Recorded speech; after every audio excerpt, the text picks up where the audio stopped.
Welcome to our webinar, What to Do About Waste in Japan's Food and Beverage Industry. Today's event is being held in aid of Earth Day 2022. Earth Day is a global event held every year on April 22nd to raise awareness about environmental protection and peace. This year, we hope to raise awareness about a key issue facing our planet, food waste, and what the food and beverage industry in Japan and also overseas can do about it. So in today's webinar, we are going to take a David and Goliath approach to solving food waste in Japan. We will hear from two sprightly startups, and two innovative leading organizations about their solutions to reduce waste in Japan. Not only that, but our participants will also help to bring their unique perspectives to break down and explore each other's solutions further. We are also fortunate to be joined by leading experts from the fields of supply chain and ESG management who will commentate on today's events and also help to explore our speakers' solutions further. With that said, I would like to briefly introduce the flow of today's webinar. So we will begin by introducing ourselves and our speakers. And for the main part of today's webinar, our speakers will introduce their initiatives to reduce waste in Japan for 5 minutes. Following this, we will have a 10-minute discussion window where our commentators and our speakers will explore each other's solutions further with questions and comments. Finally, we will conclude today's webinar with 20 minutes of Q&A so our audience at home can ask burning questions to our speakers about their solutions to reduce waste in Japan. With that said, I would like to move on to introductions and begin by introducing the organizers of today's event. Today's event is being organized by Gourmet Pro, and we are an exclusive network of top food and beverage freelance experts in Japan. And we support businesses with end-to-end solutions for operations to and in Japan. In addition to that, we also produce a very interesting newsletter about the latest trends in Japan's food and beverage industry. So if you haven't already, please scan the QR code on screen and subscribe to our newsletter, which is called Market Shake. Next, I will introduce our moderators and commentators. So my name is Toby and I am Gourmet Pro's content conjurer. For anyone wondering what that is, I manage and produce Gourmet Pro's content, and I am not least of which is the Market Shake newsletter that I mentioned earlier on. So that's me, and I would now like to introduce our first commentator, Samuel Kaur, who is a supply chain consultant. Samuel, please could you introduce yourself for our audience? Hello, everyone. So I've been working in several industries, including chemicals, automotive, and food and beverage, mostly in sister companies of bigger organizations. And my missions go from building a full logistics organization to more specialized goals like implementing demand planning functions in SAP or giving more transparency on the supply chain activity through KPIs and streamlining. That's one short way to put it. Hope it's clear. Thank you very much, Samuel. Thank you for the introduction. So I would like to introduce our next expert, who is an expert in ESG, Ms. Mana Saza. Please, could you introduce yourself? Thank you, Toby, for the introduction. Hello, everyone. Good evening. My name is Mana Saza. I'm the director of Switch, which is an NPO established just last year, so we're quite new, but we're basically working on sustainable education in Japan to stop climate change. Currently, our work span from collaborating with the Shibuya Ward and Osaka Expo 2025. We're basically doing a lot of ESG and ESG work to raise as many sustainability natives as much as possible in Japan. And we're also working with a few embassies here. So I'll be joining today as one of the judges to ask questions to the presenting companies. Very excited to hear and learn more in depth of the future of sustainable food and beverage supply chain in Japan. Thank you so much. Thank you so much, Mana, and thank you so much, Samuel. So now we've heard from our commentators and the moderator. Let's introduce our speakers. So I would like to welcome Alexander of Aranea to introduce himself. I'm going to stop sharing my screen now so that everyone can see our speakers' lovely faces.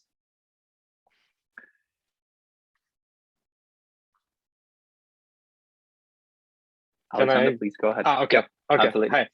Hey. Hello, everyone. Thanks to Gourmet Pro for having me. My name's Alexander Fellner. I have Austrian and Japanese roots. Mainly grew up in Europe, moved to Japan a couple of years ago for my previous job, which was not in upcycling, not in fermentation. I have a tourism and event management background and decided a couple of years ago to take up the challenge and move to Japan, explore some of my roots and take up new challenges. And I think starting a startup during the pandemic is a pretty good challenge. So I'm looking forward to tonight's presentation and also the discussion and questions afterwards. Thank you, Alexander, for that awesome introduction. It is indeed a very good challenge. So next up, I would like to ask Kevin from Suzuhiro Kamaboko to introduce himself to our audience. Great. Hello, everyone. So this is Kevin Suzuki from Suzuhiro. I'm based in Tokyo, Japan now. But this is my family business, right? The Suzuhiro Kamaboko is 157 years old. You know, it's in the category of shinise, which is a very traditional business in Japan that we started a company in Edo era. And in that company, I'm in person PIC, the person in charge of the new business development, international expansion, international business, also partnership and collaboration projects, and also ESG and SDG strategies. And I'm very happy to talk to all of you here. And I would like to receive all the questions from all of you guys. Thank you. Thank you very much, Kevin. Back to you. Thank you. Thanks, Kevin. Awesome introduction. You're very cool. So next, I would like to ask Taichi to introduce himself and also co-cooking. Right. So hello, everyone. I'm Taichi from Co-Cooking. I'm one of the co-founders. We are a 6-year-old startup focusing on food communication and basically any issue revolving food. Our main business, we focus on the issue of food waste. We have an app that that focuses on reducing food waste, especially in restaurants, food retail, supermarkets, hotels. So we are right in the middle of the issue of food and waste.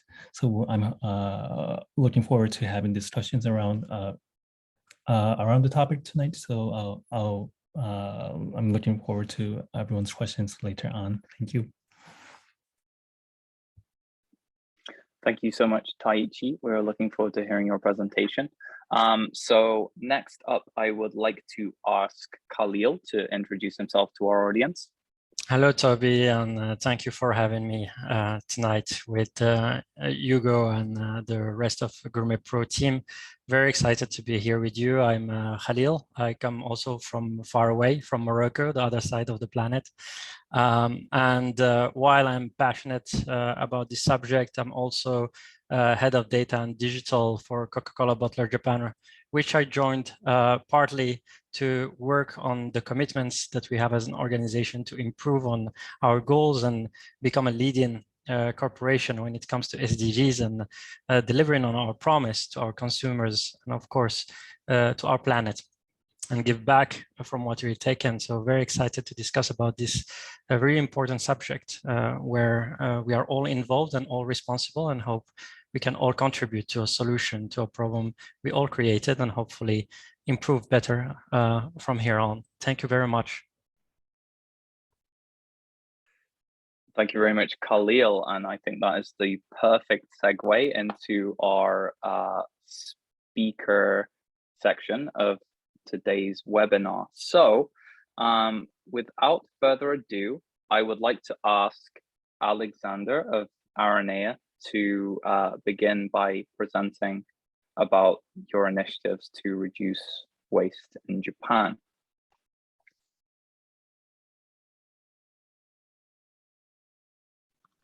Thank you very much. Let me share my screen. All right.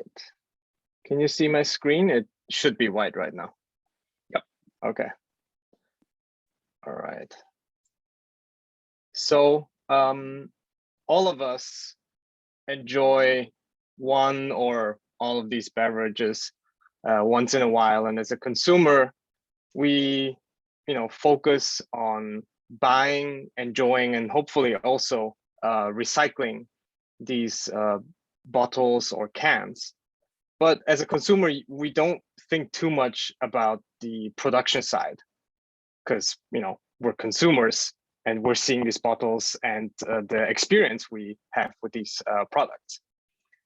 The manufacturers, though, have to face challenges with materials such as spent coffee grains, spent tea leaves, or spent grains from beer production. And usually these materials are seen as byproducts. That's still a nice way to call it. Costs, because of disposal costs. Or the worst way to call it from my point of view is when you call it waste. We see nutrients such as dietary fiber, amino acids, or proteins. We see innovation such as upcycling tea leaves, for example, in new ways such as milkshakes or a smoothie, or opportunities to foster innovation and find new ways to keep these materials out of landfills. Hi, I'm Alex. I'm the co-founder and CEO of Aranea, and we unlock the full potential of food and beverage byproducts.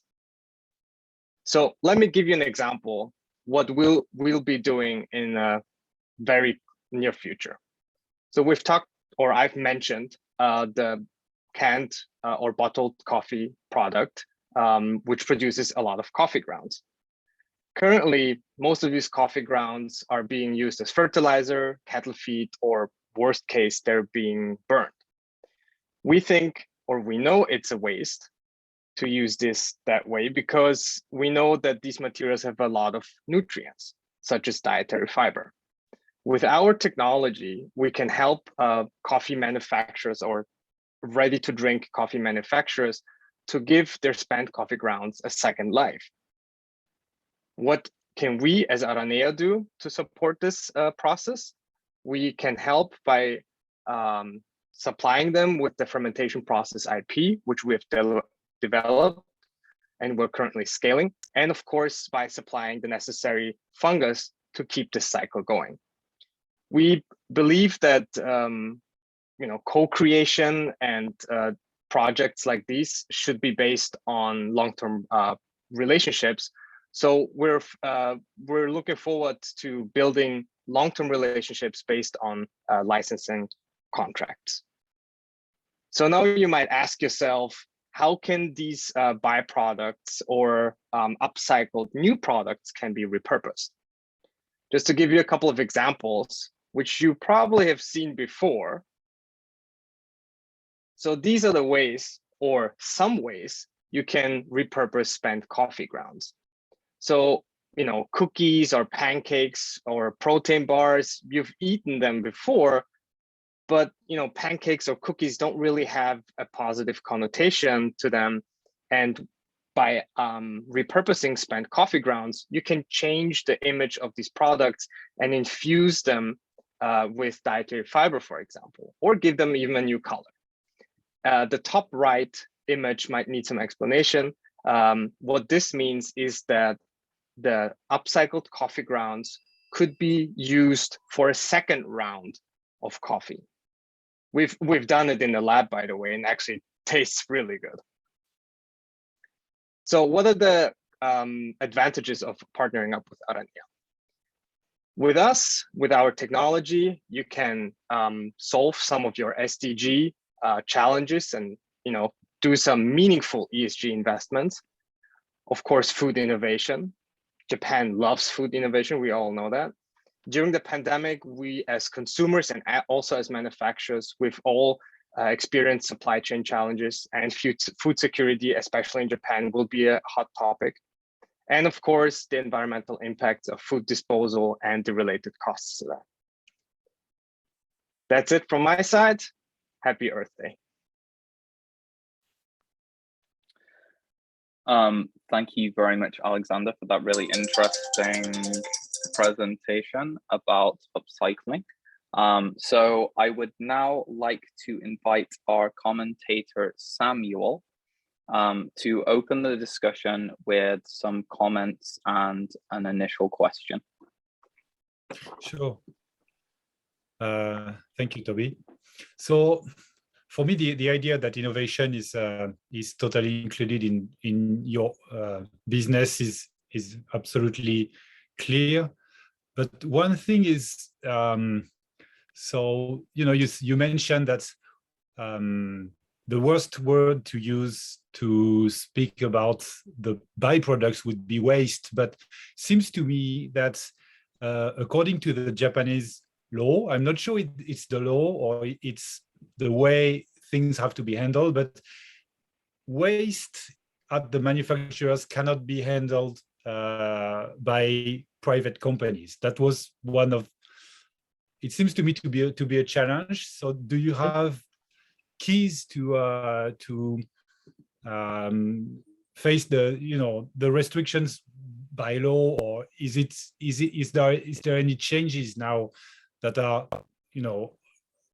allowing things that maybe a few years ago was not allowed in Japan, especially? Thanks for this great question. By answering this question, I think maybe our business model is going to become even clearer and more understandable. Our technology is supposed to be part of the production cycle on site in the factory of the manufacturer, for example, in the brewery or in the factory of the canned coffee. So the transportation should be on the facility. So the transportation ways are very short. But to answer your question directly, private companies can transport waste, but of course you need a license for that. Okay. You need the proper license for that, but private companies do it. And in terms of food sanitation, that's a very tricky area right now. There is, of course, you need to handle the material in a certain way, and you need to have your facility checked if you want to produce or upcycle and sell or repurpose in the market as goods. So the local authorities have to check your facility, and they have to say, okay, this is not trash. It is a material that is being used for food manufacturing. Okay. Well, it immediately raised a second question to me. I hope I'm not jumping into somebody else's question, but as far as, okay, you clear the issue of transporting the trash as far as it leaves the manufacturers, the original manufacturer's facility, it's not trash anymore, or not, it's in original state. So it means that your equipment at the manufacturers is a direct continuity, or it is the best continuity you can do of the production lines. Is that correct? Yes. So it will be part of the production process for the manufacturer of the byproduct, basically. Sure. So to give you an example, for a craft brewery, for example, right? They include our technology in their brewery, but then, what to do with it, right? Because they're not a food manufacturer. So right now they have the brewer spent grain and they have to get rid of it, but and they don't make any profit with it. By applying our technology, they upcycle their material, they add value, and they create a new product that they can then sell to a food manufacturer. Sure. Thanks. Thank you. Awesome. Thank you very much, guys. That was really interesting. So now I would like to open up the questions to the rest of our speakers. If anyone has a question for Alexander about RNA and what he presented about, please could you raise your hand now? Raise your Zoom hand, that is. Okay, so I'm going to choose purely based on who is first on my screen. So Kevin, could you unmute yourself and ask Alexander a question? Okay, great. Thanks, Alex. So so just the partnership wise, right? Like Suzuhiro actually uses some of the technique of using maitake sort of fungus and decomposing enzymes to sort of break down the fish protein. And I was wondering like what your strength about the fungus that you could you elaborate a bit more on what kind of fungus, what kind of process, what kind of decomposing process you're doing? And we would like to, I'm very curious. Okay, thanks for the question, Kevin.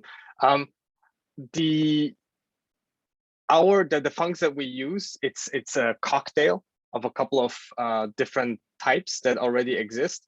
And our CTO created it. It took him a couple of years to find a good balance for the cocktail. And I can't say too much, but in comparison to other fermentation technologies, our fermentation process does not have any odor. So it doesn't create any, for example, you have, let's say, natto, okay? It creates a certain, like, I don't want to call it sliminess, but I think everyone who at least has tried natto before knows what I'm talking about. So there is no such thing with our fermentation technology. No odor, nor sliminess. It's quite speedy. Just to give you an idea, the upcycling or the fermentation process itself for BSG takes 20 to 24 hours to break it down. Coffee grounds, 72 hours, because they're a little bit harder. So it basically breaks down fiber or protein into easier digestible parts for the body. Great, thank you. Thanks. Yeah, let's talk about it for the further collaborations. Thanks. That will be fantastic. Thank you. Great, thank you very much for your question, Kevin. So we have time for, I think, maybe one more question from a speaker. I saw Khalil's hand raised before. If you Yes, sure, Toby. Thank you very much. And Alexander, really great to see your work there. We do quite a bit of the same on our side at Coke, but I would be curious to understand a bit more on how do you manage to get the consumer awareness about this kind of product and get them motivated, to go past, the first repulsion of like, I'm eating or drinking something out of waste, right? So how do you market it and make them more aware of that? Thank you. Yeah, thanks, Khalil. That's a very, very good question. In the long term, and originally our thought was that we're going to be purely B2B. So we have to only convince the manufacturers, right? But in order to have a POC, like to prove that our technology is working, people are actually, or consumers are willing to eat it, we're actually currently building some proof of concept products such as, products everyone knows. For example, we are co-creating a new type of, not new type, but we're upcycling the cacao husk, which is the shell of the cacao bean. We're upcycling it and we're adding it to chocolate products, or we're adding it to cookies. And we're trying to underline the nutrients or the health benefits of the product, and trying to stress that we're actually not talking about, oh, this was trash and now it's not, rather than underlining this is healthy, it's good for the environment. And then if people have questions, of course we're going to answer their questions, but in general we have more the approach of health benefits and environmental benefits. Thank you very much, Alexander, and for your insight. Looking forward to testing your product, actually. I hope we get a chance to taste it together. Thank you. Yes, thanks. All right, thank you very much to our speakers for the very interesting questions. That brings us to just about time to move on to our next speaker, which is going to be Suzuhiro Kamaboko. And so I would like to ask Kevin to kindly take the stage and present about Suzuhiro's initiatives to reduce waste. Great. Thank you. Thank you for this opportunity on this wonderful Earth Day. It's a very nice evening tonight. And just Toby, stop me if I'm talking too fast, okay? I'll be slow but very concise, okay? So Suzuhiro, right? We do quite a bit of sustainable and upcycling projects. I'll talk about topics of company overview and get into the sustainable practices. Kind of skimming through the whole company overview. Suzuhiro itself founded the company itself back in 1865 in the Edo era. Suzuhiro's reputation grew right after we were appointed as a purveyor to the Imperial House in Japan. So we, the first day of the year, we always go to the Imperial Palace to present our kamaboko. So back to the roots, right? The company corporate philosophy is right here. So eating is an act of receiving life. Our job is to assist this cycle on this irreplaceable earth. This role is my vocation. So this is something we sort of chant, mantra that we chant every day.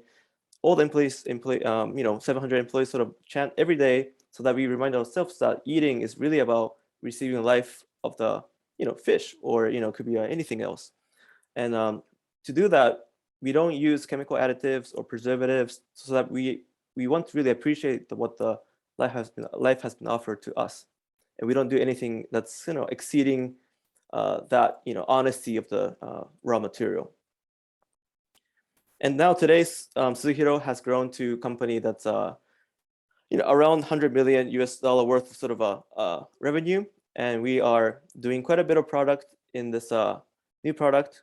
Actually, we have the product SKU is around 600, and we have narrowed down to 300 so that we can really come up with a new lifestyle changes in life. And we do all the design projects in-house, and we have this Kamaboko village in Odawara, very near Hakone, and where we have 2 million visitors every year. And we do have the R&D department, Fish Protein Lab, where we do quite a bit of new materials and do quite a bit of DNA research as well. So that's the company, and get into the sustainable practice. So what's kamaboko, right? Kamaboko, we use premium white fish, such as white croaker, and turn that fish fillet into fish paste, and then that fish paste gets turned into really sort of a sticky form by adding natural salt, so that breaking down the protein. And then with that, we kind of mold it to a different shape like kamaboko, and then we steam it, so that this whole fish goes by the process of surimi, which is fish paste, and then we make the product like kamaboko. So surimi is actually a fish paste of fish fillet that contains very high, I can't see it, very low fat and high protein. So low fat, high protein, no bones, so it's very easy to eat, high nutrition, and there are a lot of health benefits as well. And next slide. So with the Suzuhiro techniques, we can turn this kamaboko's surimi into any texture, shape, or taste. And also we can kind of have different products for like supplements, so that surimi could be available for all the generations and children to elders. So that's the output of the product, but actually in terms of material-wise, on the earth, there are around 34,000 fish species that, we only use very small bit of a species. And also in terms of kamaboko, we can avoid the use of endangered species. We can selectively choose maturity and size of fishes. So we are very picky on that. And in terms of the yielding, increasing yield, we do quite a bit of research. Globally, 30 to 40% is only used as the whole fish is only 30 to 40% is used. Okay. So with the Suzuhiro's original surimi processing technique, we can balance the two input and output, maximizing potential of raw material and infinite possibilities of delicious materials. I'll try in the 30 seconds. So this is the whole project, right? So the deploying zero waste project from sea to earth. The material that during the processing, the fish bones, skin, and internals are turned into organic fertilizer. And then we use that fertilizer to grow fruits, vegetables, and that's served at restaurants that we own and that we operate. And also from the kamaboko wood boards, from this exhibition, we kind of initiated to have a concept of giving a new life to use wooden board since it's been thrown away. So we want to actually have, we actually created this international small art exhibition since 1982. And our headquarters, we actually have a headquarters that's Zero Energy Building Office. And also we are focusing on the education, sustainable and food culture at our Kamaboko Museum. And we teach hands-on practices for the next generations to come. And that's about it for the Suzuhiro, and thank you for listening. Thank you. And happy Earth Day. Back to you, Toby. Thank you very much, Kevin, for that really, really interesting presentation. So now I would like to ask Mana to open our discussion session with an introductory question for Kevin and some comments. Yeah, for sure. Thank you so much for giving the mic over. Kevin, thank you so much for the wonderful presentation. It's really nice to learn about, the daily life connection between the fish and us, especially as Japanese, because we consume so much of fish every day. And I love the From Sea to Earth project. But my question is kind of regarding the overall general biodiversity issue for the future generation. So the loss of marine biodiversity, is really weakening the ocean ecosystem as a whole, especially because of malpractices of type of fishings and also overfishing overall. So my question to you is, at Suzuhiro, how are you guys trying to keep the abundance of fish and diversify the type of fish that is available? Because if we go to a sushi place, sorry, it's not kamaboko, but overall people have a specific image of type of fish they want to eat. So how do you try to balance everything out? Okay, so very good question, right? So this is something that's challenge for actually it's all of us, right? So one idea is that as a general sense, one whole fish, only 30 to 40% on average is being used as a consumable sort of a element. So everything else is basically a waste. So we want to maximize with all the technology we can do. We want to increase, 0.1% of a yield, so it's we don't want to waste any edible parts. That's something that we are very focused on, so that maximizing whatever we can use to really show the appreciation to the food itself. That's, I think, one thing we are sort of missing in the piece. Sometimes we think that we think about too much big thing, and actually we want to really maximize the life it had to our human bodies. That's the one thing I think is very important to mention. And the second part for me was that the procurement of materials. We did quite a bit of research into around 50 countries and talk about how it's been caught, how it's been processed, what kind of labor force they have, and everything, so that we're very much tracking on the backtrack what kind of process is being made. So we're not just buying the frozen batch of surimi to this big corporations, but actually we really go back to the roots of where the fish comes from and talk about the fishermen. And we are very cherry picking these companies who we partner with. So procuring material and maximizing the potential of the fish itself. I think those are two big elements that we have to think about, not just for fishes, but for any kind of a life form, life that we catch to eat. Sorry for the long response. Yeah, thank you so much. That's really insightful. And I'm really excited to hear that there is a potential for a zero waste system within this fish industry. But my curiosity is, how are you pushing forward for other corporates in your industry to really join this movement? Because I understand that circularity is a very new concept in Japan. So how are you also trying to grow this alliance essentially to make it zero waste? Mm-hmm. So there's kind of like a business sense, right? Like, so manufacturers, there's always the external pressure and there's a internal pressure as well, right? The external wise, I think a lot of market itself, perhaps what people buy at the retails, they don't think about too much about how it's been caught or how sustainable it's been made. I think somewhat educating these people might be an important thing, but Japan's a bit kind of dragging on those kind of sense. So we want to be the advocate of promoting that seafood could be caught this X and Y, or talk to actually the internally too. Like there's a internal too, like when you talk to manufacturing team, maybe it's easier or quicker to do X and Y, but we want to make sure that going back to the idea of corporate philosophy, on this irreplaceable earth, we know that we are materials limited, so we want to focus that sort of core value so that gets imbued into all this external and internal pressure, so that we want to really come back true to our philosophy, sustainable, and on this showing appreciation to the life of the fishes. Is that clear? Yes, Sorry. yes. No, it totally was. Sorry. Yeah. I wasn't trying No to problem. be quiet or anything. No, thank you so much for the insights. I Thank you. hope that, there could be more, utilization of the system in other sectors, actually. I think I'll give the mic back to Toby. Thank you very much, Mana, and thank you very much, Kevin. That was some really great discussion. So I think we have time for another question, if any of our speakers would like to ask Kevin about. So Alex, you were quick to the draw there. Alex, go ahead, please ask Kevin a question.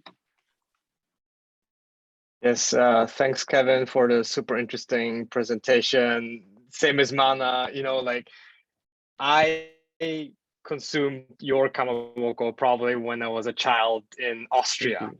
Right? Austria. Like you've been your products have been consumed globally like for so long. And my question revolves around about recent requirements, or also the push from the consumer. So how are you putting effort in SDGs, etc.? And the pressure, I think, is different in every market. So is it different in Japan than compared to, let's say, for example, Europe or the US? Excuse me, or the US? Yeah. So I don't want to really dive into this whole who is forward thinking or who is behind everything. But it is true that Japan does not, consumers not voicing these sustainable fish to be on the market, on the shelf of the market. But I think that's something the corporations have to sort of pitch that their product is something sustainably caught, or ASC, MSC, all the certifications.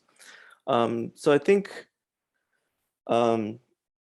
that's so one example, right? So when our team and our product wants to go abroad to, say, France, they have much different regulations and certification requirements for EC, HACCP as well. So we have to sort of amp up our manufacturing team, which is something not easy, like not something that they have been doing every day. So we have to really, not really convince, but talk together, walk together to make it happen. So that's something takes quite a bit of calories and energy internally. I think having that skill to bring into the European market standard, it's very easy to go down to the Japanese market because it's quite narrow to have that certification cleared. So I think it's good for us to really amp up our company and then kind of work from downhill in a way. Thank you. Super, super interesting. Thanks. Okay, great. Thank you very much, Alexander, and thank you so much, Kevin, for the really interesting presentation and great discussion. It's now time to move on to our next speaker. So I would like to invite Taichi from Co-Cooking to present about your initiatives to reduce waste in Japan. All right, so let me share this. All right, so thank you for having me. I'm Taichi from Co-Cooking. We are a startup based in Tokyo, and this is we're just entering our 4th year of running this service, Tabete. So Tabete, this is an app that we are building for the iOS and Android platforms. We call it a food rescue app. And it's a matching sharing service that matches food retail shops that have excess food that is about to become waste with users who are willing to eat the food. And most of our users are eco-conscious users. So when people download our app, they join we call it the rescue crew. So they become a hero that rescues food from different shops around their town. So when you open up our app, you can see which stores near yourself are looking for users who are willing to rescue food from them. So users will search through the requests and see what items are available, and they will also look at why each item will become about to become waste, so they can know how food waste is about to happen. So after paying in the app, they'll select the time to pick up the food, and then at the designated time, they'll visit the store. And when you show your app screen, they will give you your food. So if you can see this photo on the right in the middle, it's an example of one portion of rescued food from an app. So for the shops, there are many merits. So first, food waste, it costs shops per bag to throw out food. So they can reduce costs and revert it into extra revenue. So, and also with everything going more SDGs, they have a better brand reputation for their efforts to reduce food waste. And also they can reach new potential customers. So we have many user stories where they will find out about the stores and rescue their food, eat it. They will like the stores, so they will return to the shops even without our app, so to become a regular customer. And also employee satisfaction, throwing out the food, actually putting the food into the waste bins, it's a lot of stress for the staff. So wiping that part of the operation is another value that we add to the stores. So our users, this is from a survey that we took in our app. So the primary reason that people use our app is because they want to do something towards, take action towards food waste. So we do have users that are looking for deal meals, but the majority of people their primary reason is to reduce food waste. So we launched in April of 2018, and we're just entering our 4th year. Right now, we just surpassed 500K users, and right now we're at about 2,100 shops around Japan. About 60% of the stores are in the Tokyo and Kanto areas, but we are active in most cities around Japan. So in the 4 years, we rescued over 300,000 meals, which roughly estimates to about 152 tons of food. So right now, our average match, we call it the matching rate, is about 55%. So every 1 in every 2 meals that is posted on our app becomes rescued. So we are actually making impact in each store. So this is an use case from one of our stores that use Tabete. So they started using our app in November of 2021. So before that, they've been wasting thousands of dollars for food waste, which reduced to which saw an 87% reduction after starting to use Tabete. So many major brands have started to join our movement.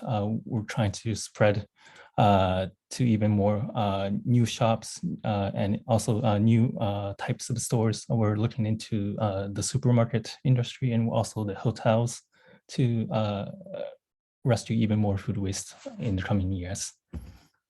So our mission, we have 2 missions. One, we want to update the food retail system in Japan by enabling shops with technology.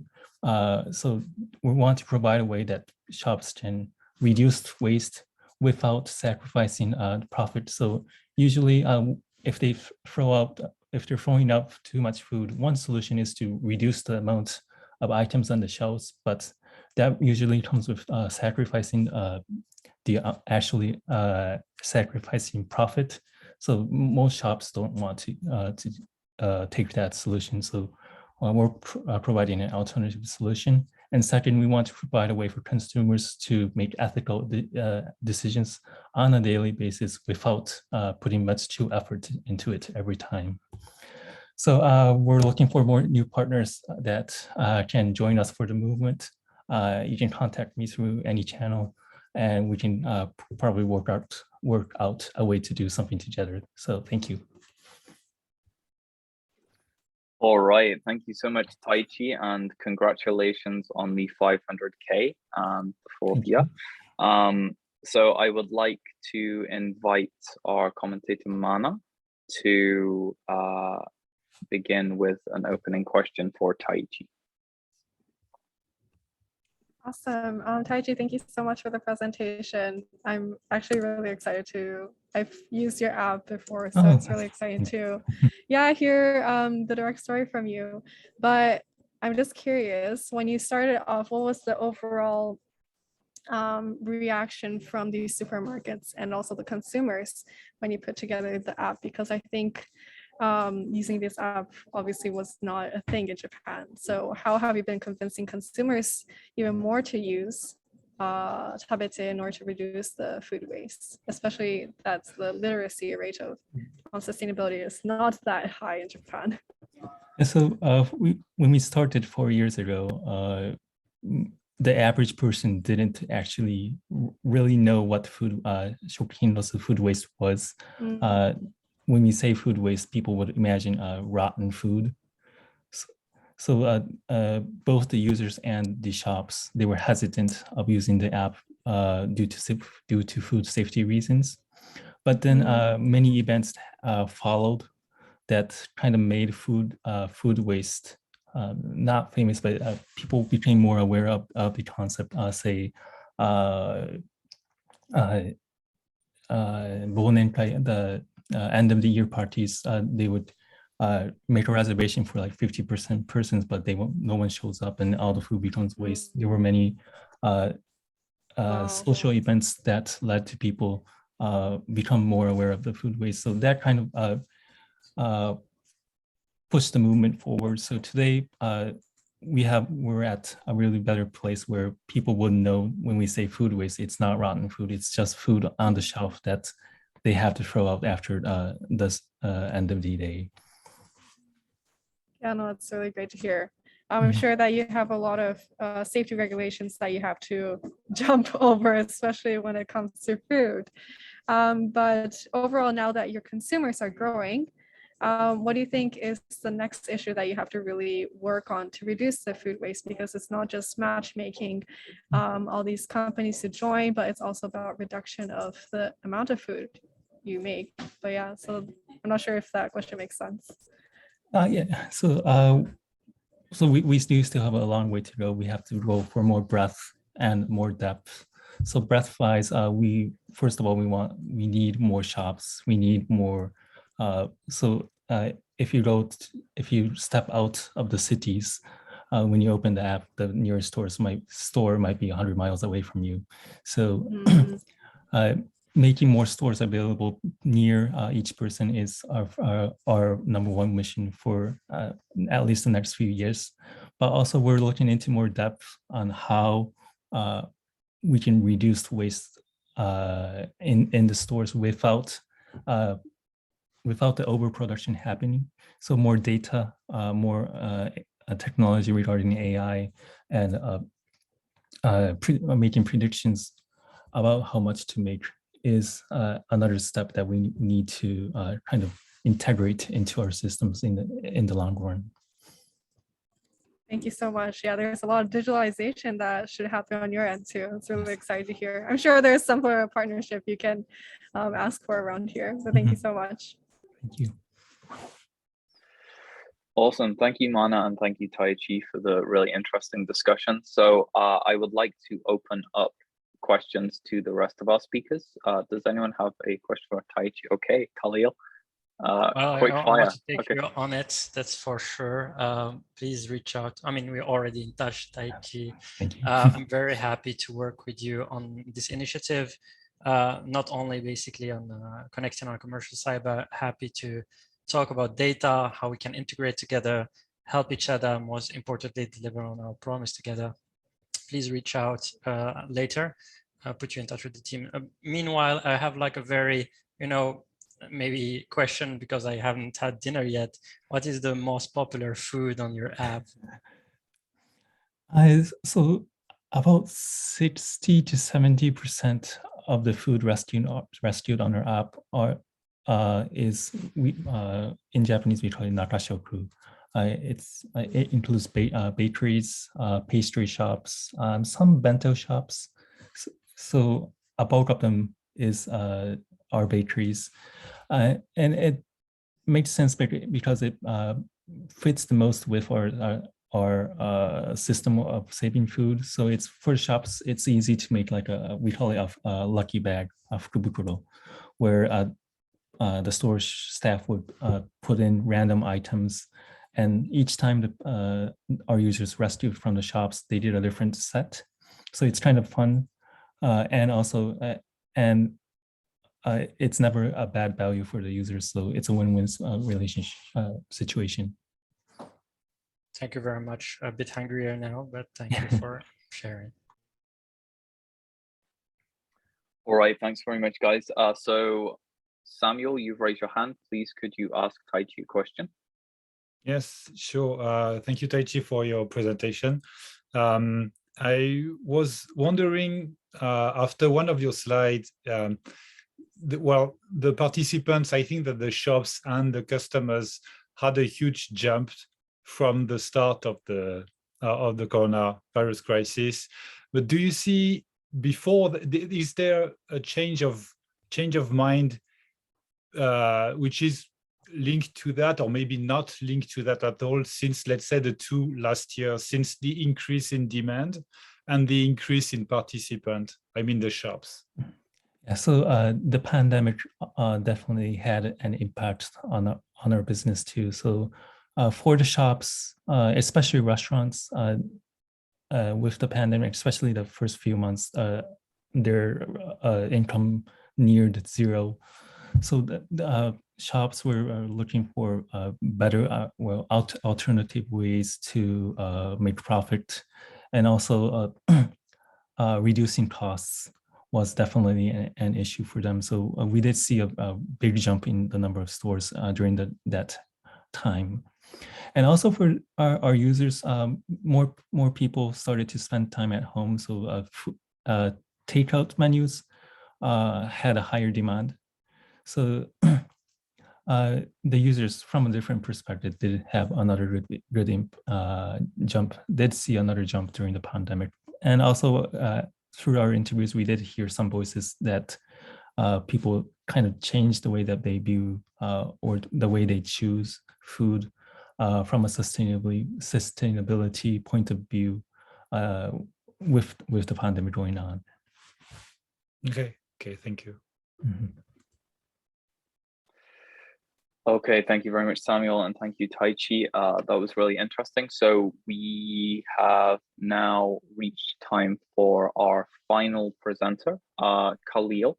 So if I can ask Khalil from Coca-Cola Bottlers to give his presentation.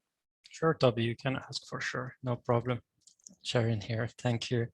Thank you for giving me the opportunity to talk today. I wish everyone in the audience and of course presenters today a happy Earth Day. This is like for us a great opportunity to repeat our vision as Coca-Cola Bottler Japan, but also as part of the global system of Coca-Cola, of our commitment to a world without waste. This is something we do mean and care about very deeply, and we see it as a data problem. That's why we think that this is a data for change and data for good, basically, initiative for all of us. And we are aiming, as Taichi was saying, to improve it through science. So when you look at it overall, we're all committed here, I believe, and of course in Coca-Cola, to a responsible consumption and production, meaning we have to educate our consumers, but also do better on our level to produce better, to understand our customers' habit and to deliver on our promise. And that's a big promise in our case. We have a network of 250,000 outlets and 700,000 of our own vending machines. This is actually the largest in the world. It's a massive undertaking to manage it on day-to-day. You can imagine the orchestration of people moving around to, deliver all these drinks of refreshment, of drinks that you love, that we all love. And at the same time, we look at it from a data perspective or data problem. So how can we do better to produce only what we need for people that needs it? And to do that, we work on something that's called baseline modeling. We want to understand what is the real demand and constraint, before adding our production capacity and so on, what people are expecting from us in the market. And to do that, you need to integrate a bunch of signals. Of course, our historical data is helpful and also like basically patterns that we all know about and habits, right? But actually a lot of things come in play. The weather, it's raining, it's sunny, everything changed all of a sudden. Also, like the negotiation, the competition, and of course, introduction of new products. We actually, in Japan, launched the most in the world, dozens, because Japanese people love novelty and convenience stores also love it. It just makes sense. And we love trying new things, so it's great. But to do that, we also need to factor in things that are really unforeseen, like, for example, something called COVID-19 that happened just out of the blue, changing all our habits, putting people home and changing what you drink, what you eat and everything like that. So for us is basically a modeling exercise where we see what its demand is for each product at every level, per customer, basically, like our partners, but also per category and so on. And we aggregate it until we understand what we exactly need to produce. And that's also a very difficult task. We do it on a yearly basis, of course. Then there is something that's called SNOP. I will not go into detail, but we all agree on what is that number, a monthly base, then weekly base, then daily base, and deliver on it. And to give you a sense of the size of the challenge is about 500 million cases, not bottles, that we deliver just in time. And by doing this, just delivering in time, we extend our product shelf life. Actually, the drink industry overall only waste, unfortunately, still 3% of our production. And we do so by, of course, we have a longer shelf life by improving that, but also by tracking things from the beginning, from the source. We track everything, like we create digital twins in our factories. We have IoT track to make sure that there is no spillage, right? The bottle don't break and just like lose it, and spoilage, that our whatever we produce stay fresh and arrive to our customers. And all that data is basically aggregated to make sure that we guarantee 100% our quality assurance standards. And of course, again, it's a data problem. And then you want to take all these products. Again, a lot of people work every day for years. Actually, in my team, there are like people that worked for over 20 years in the system. They started by actually filling out the vending machine. And today they're working on a data problem, understanding the size of it. And we worked in 2020 on a big reshuffling on our routing system, on improving how we deliver basically our product to the end customer and to the vending machine. We reduced that routing by 20%. And by then, the storage, we don't need to store product if we can deliver just in time, meaning that they have a longer shelf life and then less wasting. But it's not only that, we have to go at the origin. Of course, we work on 100% sustainable sourcing. And for that also is a data problem. We need to track things accurately across our system globally and make sure also that we turn these products once we produce like leaves or like tea leaves or grains for coffee, we have to upcycle it to participate in this virtuous cycle, but also the water, because it's the source of everything. We take it, we bring it to you, and at the same time, we have to regenerate it to give back. And that too is a data problem.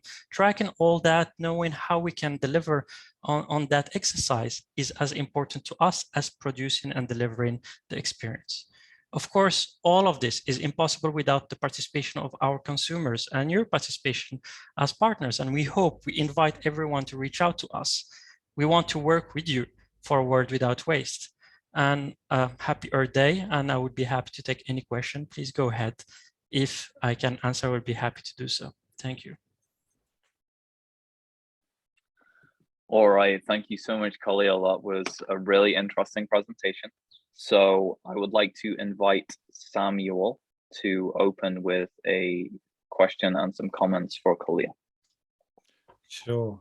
I'll start with a comment right away, because I've dealt with forecasting and demand planning for years, and I think it's not a topic for today because it's a huge one. But when you are speaking of going out of just history and existing data or past data, that's very interesting. That's something which is obviously very, very challenging. And when you are talking about details like the weather is one thing, big crises are another thing. So well, that's just a comment, but that's very impressive what you can deal with, and I'm pretty sure you still have challenges to face regarding demand planning and forecast. It keeps me awake every day, I can tell you. Yeah, demand planning is a big one. I can share the feeling. Definitely. And you well in.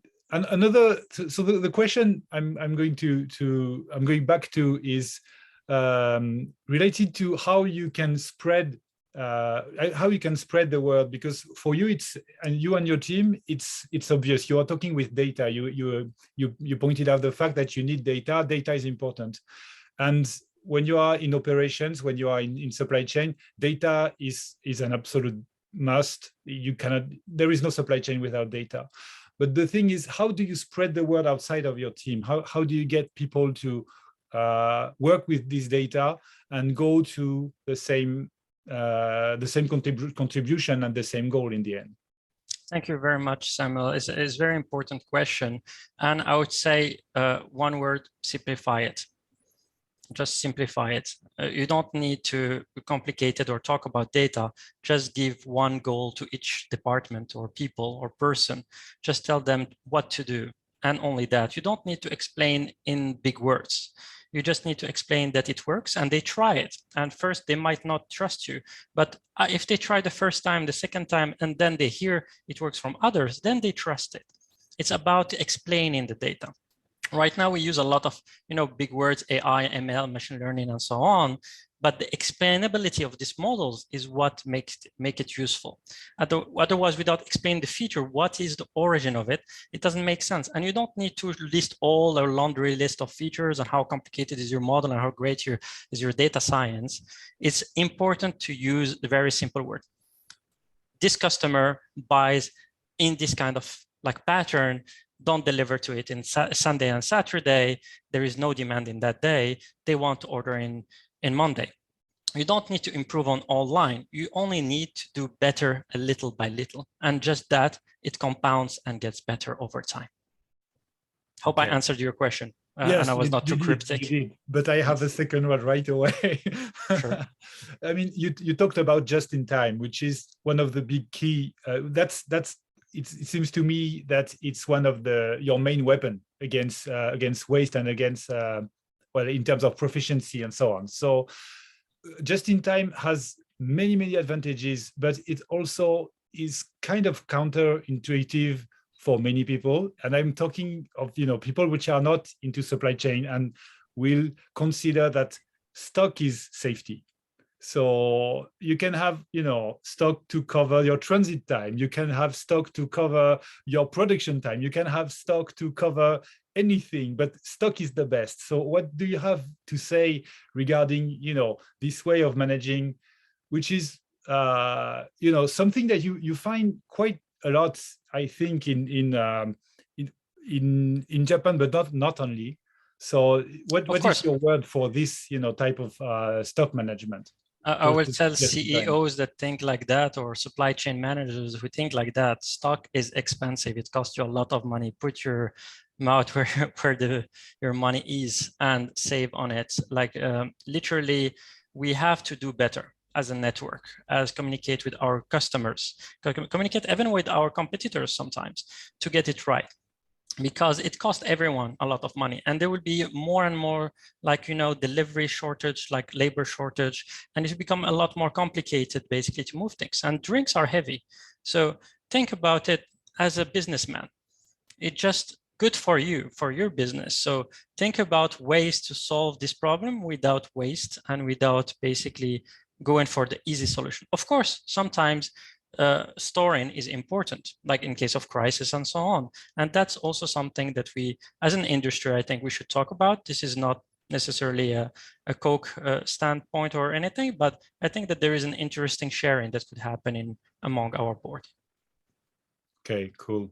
Well, you are talking to someone. I'm already convinced. So I hope you help us, spread the gospel, as we say. Sure. Thank you very much, Khalil. Thank you very much. Awesome. Thank you very much, Khalil, and thank you very much, Samuel. That was really interesting. So I would like to open up questions to our other speakers. Does anyone have a question for Khalil? Okay. So Taichi, yep. Please could you ask a question to Khalil? Yeah. So thank you for your presentation. I wanted to know more about the shelf life. So is there any efforts into extending the shelf life of beverages? So in the first place, do they spoil, or is it just a quality issue? Or yeah, go ahead. Thank you. No, it's a very important question, and it's part of our overall, goals. Of course, we try to improve on that all the time. But in general, I think like as an industry, we improved quite a bit, and now on average, we aim for about 6 months more or less of shelf life, which is quite extensive already. But at the same time, there are like big questions, for all of us. We always try to improve on packaging, on the product. So in sometimes there are compromises, like, of course, we are looking in a world without waste or without plastic, hopefully at some point, with bioplastic, with maybe paper bottles that are introduced in some other markets, hopefully soon here, but there is a compromise. And as Hugo said, like in one of his posts earlier today, actually food waste is even bigger problem than plastic waste. We have to marry all these problems and solve it as one and as an industry. So let's work on it, and hopefully we can solve that challenge together. Thank you. Alex, I don't know if we have time, Toby, but Yep. I think we have time for a question from Alex, so please go ahead. Awesome. Khalil, thank you for the super interesting presentation. And I mean, data just convinces people, like you see a number, they understand it if it's presented in an eloquent way, in an easy, understandable way. And my question is less about data, but more about the upcycling part. That I've seen loads and loads of initiatives by Coca-Cola globally repurposing plastic bottles, or the cans. Are there any initiatives surrounding the byproducts of like coffee, tea, and other beverages? Yeah, I actually just this week, if I'm pretty sure on LinkedIn, we can pull it quite easily. We're working with local governments all over Japan to work on, turning this waste into fertilizers when we can, and even more. There will be like discussions, on what technology can do to avoid even creating any byproduct altogether. So I think that we already achieved that kind of problem solving, but maybe we can do more with, new ways to turn it into a product like you do, Alex. Thank you very much. Looking forward to the green coffee brand of Coca-Cola. Good idea. I think I have to throw it into it's like gatekeepers for new product development. Thanks. Cheers. Thank you, Toby, for having me today.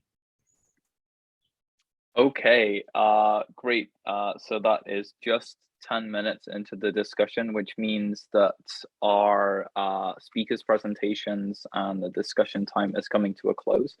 So I would like to take a moment just to thank our speakers for doing such a great job presenting about their initiatives.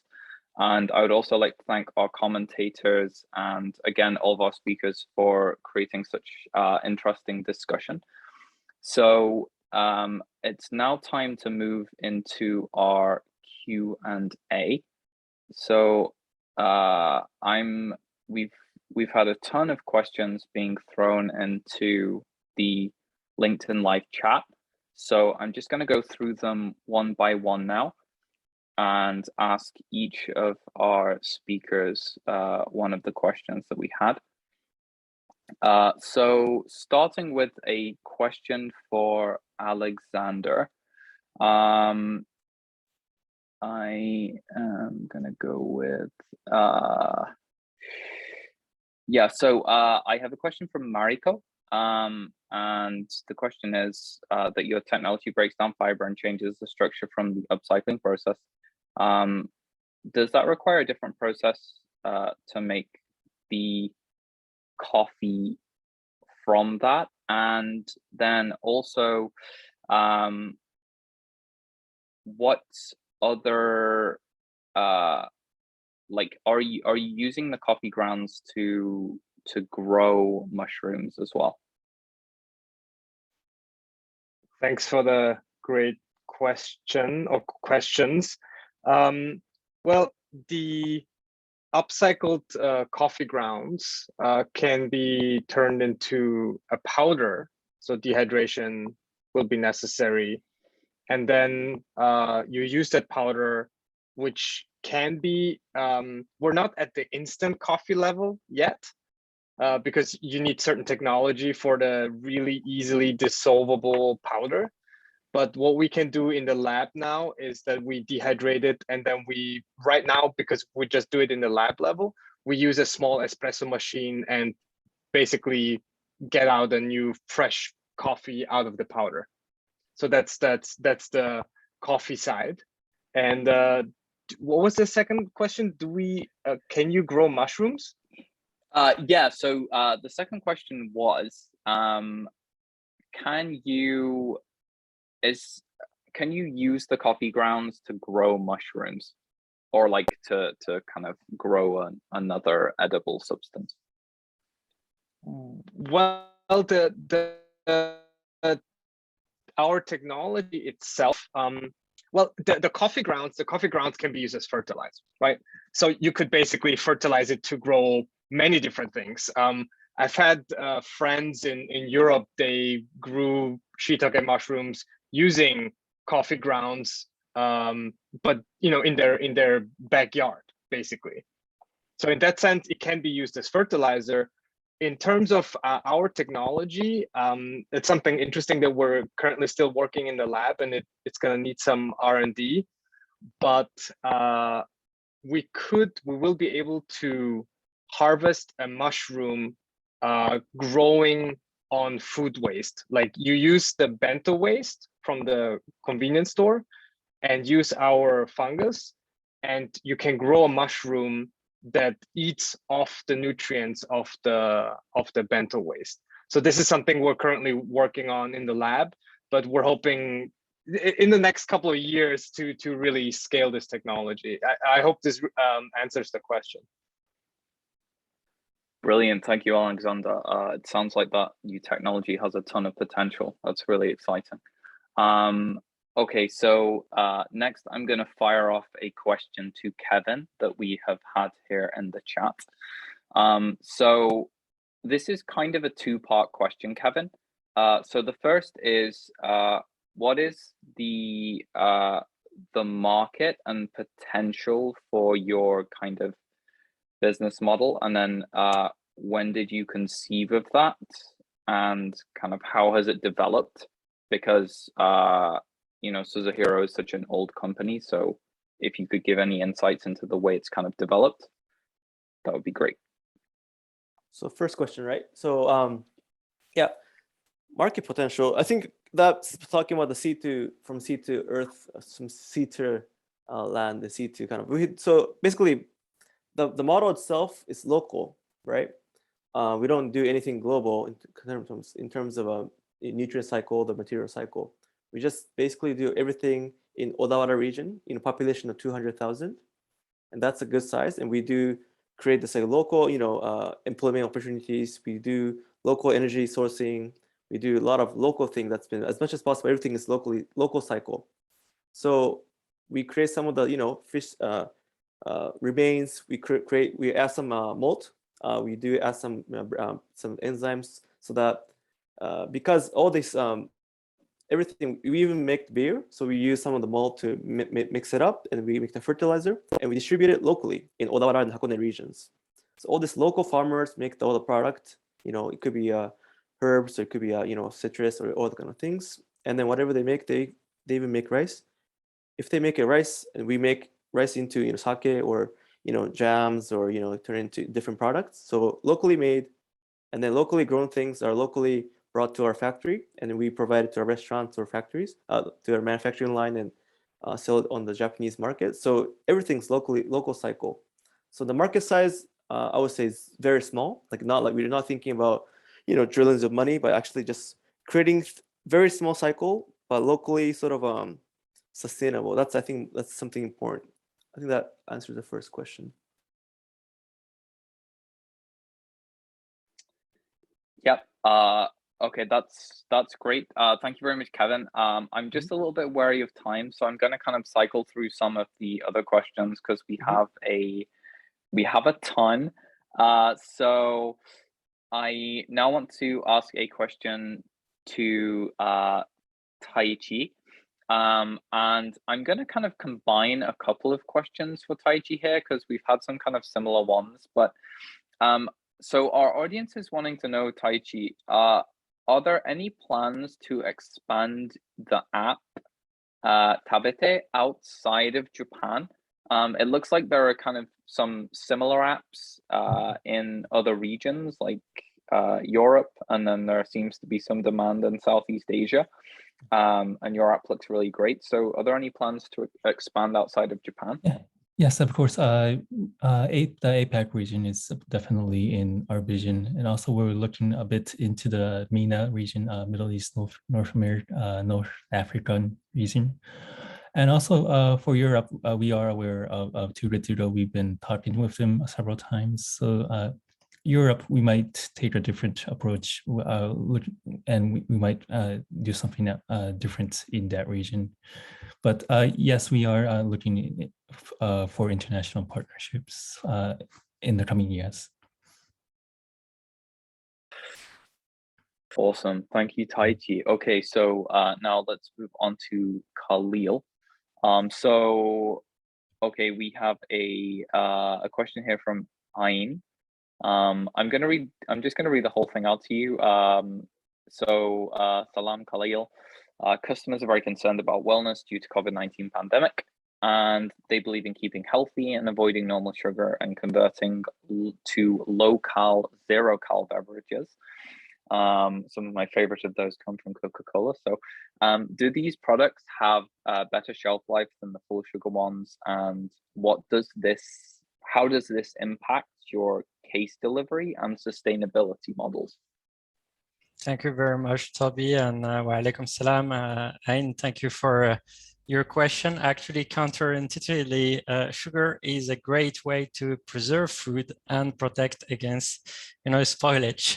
So I don't advise you to eat too much of it. That's not very healthy. And we do have an extensive, number of products that are either without sugar completely or with natural additives that replace, the standard sweeteners and so on.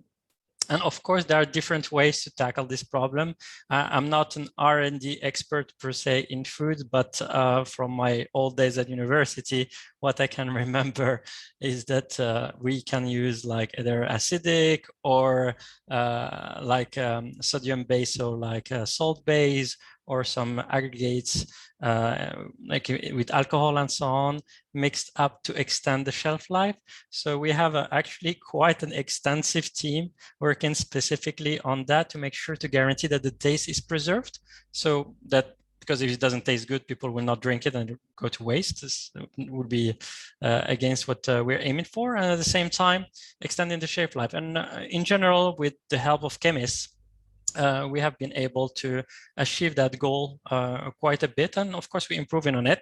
Now, also with the containers themselves helping with this. So usually it's between 3 and 6 months. And as long as you keep your drink in the fridge, usually it preserves this very well. So yeah, keep cool, especially with the summer coming up. Thank you very much. Great, thank you very much, Khalil. Okay, so I am going to go back now to Alexander to throw you a second question. And we have a question from Ain. I'm not sure if I'm saying that right, but they are the editor of a magazine. They want to know, is the market receptive to your technology? Or is there still room for education? I think both. As Mana pointed out, the literacy in terms of SDGs and upcycling in Japan is still quite low compared to other countries, and especially regarding upcycling, I think we're facing the similar challenges as Taichi did at the beginning with, oh, this is not bad food. What we're producing, we're actually adding health benefits to something that otherwise would go either in the bin or, would go to waste or being burned even. So there is a lot of education still going on, but with more and more upcycling players, startups entering the market, just to name a few, Ethical Spirits and Crust, et cetera, they are doing a lot of work for us as well, because they're B2C faced. And then our potential clients go like, oh yeah, I've heard of upcycling. I've tried that beer and actually tastes good. And they kind of understand the concept. So it kind of gets easier bit by bit. So it's not just the fear of being left behind and the pressure from consumers or shareholders, but it's also the motivation that's growing among the food manufacturers. So it's both. So room for education, yes, but the market is becoming more and more receptive for our technology. Brilliant, thank you very much, Alex. It sounds like the more that the market develops, the more awareness is rising about upcycling, which is great. It sounds like there's a real synergy there. Okay, so I'm going to move on now and ask a question to Kevin. This comes from Brent. So Kevin, have you looked into alternative sustainable products like kelp? Kelp. Okay, I guess yes. So Suzuhiro's core competence is really the manipulating the fish protein. So basically denaturing fish protein and also activating the fish protein. We do quite a bit of R&D here as a fundamental research. So not as Suzuhiro, we don't use kelp, but we do invest in some of the plant-based companies and look into kelp, duckweed, all this kind of everything else, algae, euglena kind of type of products also, and we do a lot of partnership research. So Suzuhiro itself, we focus on the fish protein. We're the experts in the fish protein. We have the doctors in this research, but we do talk to the different companies to have a sustainable business partnerships and sustainable future together. So kelp is great. Yeah, thank you. Back to you, Tabi. Cool. Thank you very much, Kevin. So, okay, I'm gonna move on now for a question to Taichi about tabete. So, okay, we've got a kind of long question here. So, okay, I have one question, which is, how do you monetize the app? And kind of connected to this, I think, what is your future goal in terms of scaling your business? So right now, we go by a commission per meal model. So the logic is the food on our platform, it would have become wasted. So we help shops collect the cost from the meals, and then we take a portion up from what they recover. And also in the future, we're not really thinking of relying on this the commission part of our business model. We're more looking into kind of we want to help shops become more sustainable in true means.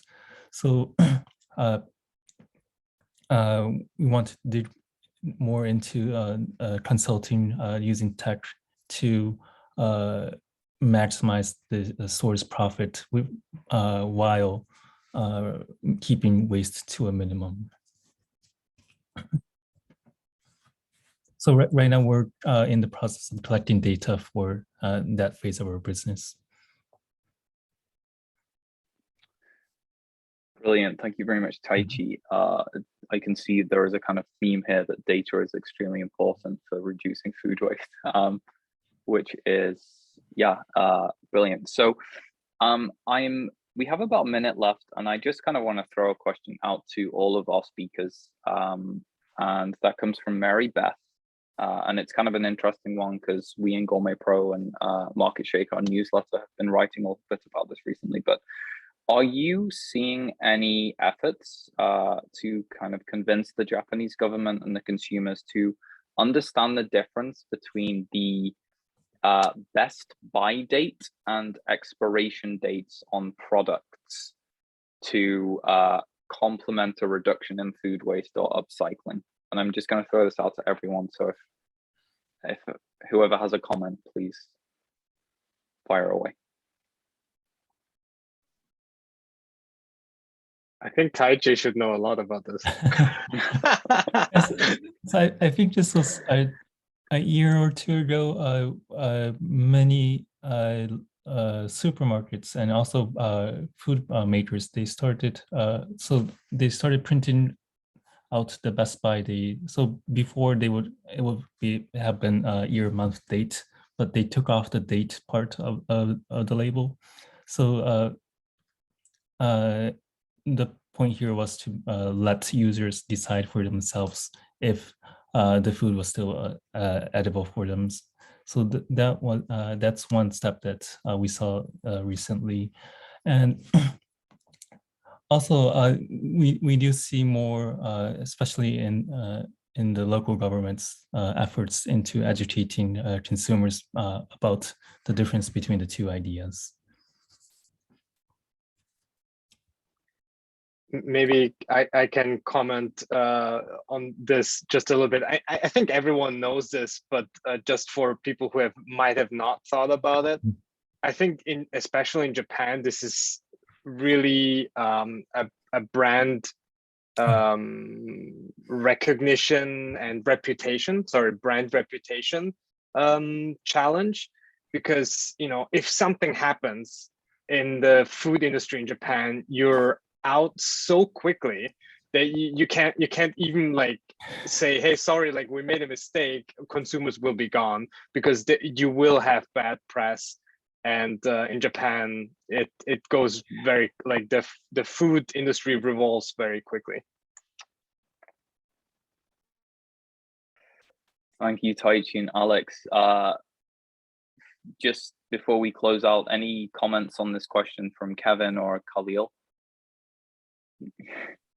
On my side, I would say that I think like this boils down to us corporations to go back to standards and just work together in getting it right, with or without government incentive. We are responsible adults. I think we can do a lot by ourselves first, but of course, as all corporations, we also should look nearby, and nearby means local governments mostly, as they're doing a lot of initiatives. They think locally, and that's where the action should be taken. Obviously, the global governments or at national level, there's a lot of traction. We know it takes time, so let's not just all wait for things to happen and make it happen when we can. Just a little bit better every day is not that bad, It's one step at a time. It's a marathon, not a race. Thank you, Khalil. Kevin, any comments on this question? Not much. Kawamoko has a short, expression date, 5 to 7 days. So we do our best, to ensure our quality and provide the really fresh, our freshly made product. And we are very much, serious on, having reducing the food loss. So back to you, Toby. Yeah. Thank you, Kevin. And thank you to all our speakers. So we have gone a little bit over time today, and we've asked some really great questions. So I think we will close out our event now. I would just like to say a huge thank you to all of our speakers and also to our commentators. You guys gave really great presentations, and you asked some really interesting questions to each other. So thank you so much for your efforts and consideration. And we Gourmet Pro are really excited to see the initiatives that you guys are taking to reduce food waste. We think that we've seen some really exciting best practices and innovations today that can be adopted, of course, across Japan, but also we hope globally. And I would, just on from Gourmet Pro's side, I would like to thank all of our audience for attending today's event and showing support for Earth Day and for taking on the challenge of reducing food waste. We are really grateful for your attendance and attention. And please check out Gourmet Pro and also Market Shake online. Gourmet Pro has a lot of really great services for anyone who is interested in bringing their product to or expanding their products within Japan relating to food and beverage. And Market Shake is an awesome place to get the latest trends about the latest food and beverage industry trends in Japan. And also please, follow up and reach out to all of our speakers today who are leaders in the food and beverage industry and really helping to make changes towards reducing food waste. So with that said, thank you so much for attending, and have a great day. Have a great Earth Day. Thanks, everybody. Thank you. Have a nice Thank weekend and happy you. Earth Have Day. a good one. Thank you. Happy Earth